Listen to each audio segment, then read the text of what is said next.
The book of Isaiah, chapter 3.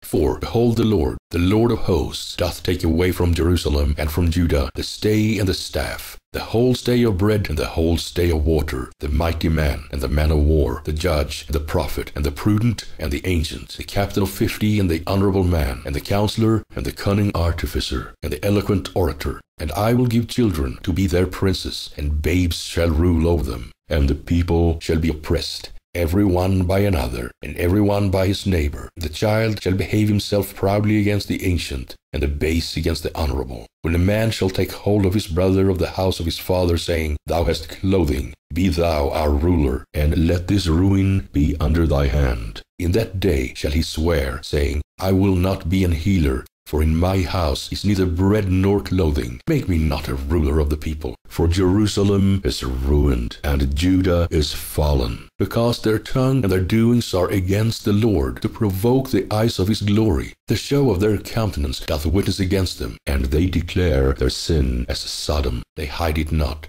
Woe unto their soul, for they have rewarded evil unto themselves. Say ye to the righteous, that it shall be well with him, for they shall eat the fruit of their doings. Woe unto the wicked, it shall be ill with him, for the reward of his hands shall be given him. As for my people, children are their oppressors, and women rule over them. O my people, they which lead thee cause thee to err, and destroy the way of thy paths. The Lord standeth up to plead, and standeth to judge the people. The Lord will enter into judgment with the ancients of his people, and the princes thereof. For ye have eaten up the vineyard, the spoil of the poor is in your houses. What mean ye? That ye beat my people to pieces, and grind the faces of the poor, saith the Lord God of hosts. Moreover, the Lord saith, Because the daughters of Zion are haughty, and walk with stretched forth necks, and wanton eyes, walking, and mincing as they go, and making a tinkling with their feet. Therefore the Lord will smite with a scab the crown of the head of the daughters of Zion, and the Lord will discover their secret parts. In that day the Lord will take away the bravery of their tinkling ornaments about their feet, and their cauls, and their round tires like the moon, the chains, and the bracelets, and the mufflers, the bonnets, and the ornaments of the legs, and the headbands, and the tablets, and the earrings, the rings, and nose jewels, the changeable suits of apparel, and the mantles, and the wimples, and the crisping pins, the glasses, and the fine linen, and the hoods, and the veils. And it shall come to pass that instead of sweet smell there shall be stink, and instead of a girdle a rent, and instead of a well-set hair baldness, and instead of a stomacher a girding of sackcloth, and burning instead of beauty. Thy men shall fall by the sword, and thy mighty in the war, and her gates shall lament and mourn, and she being desolate shall sit upon the ground.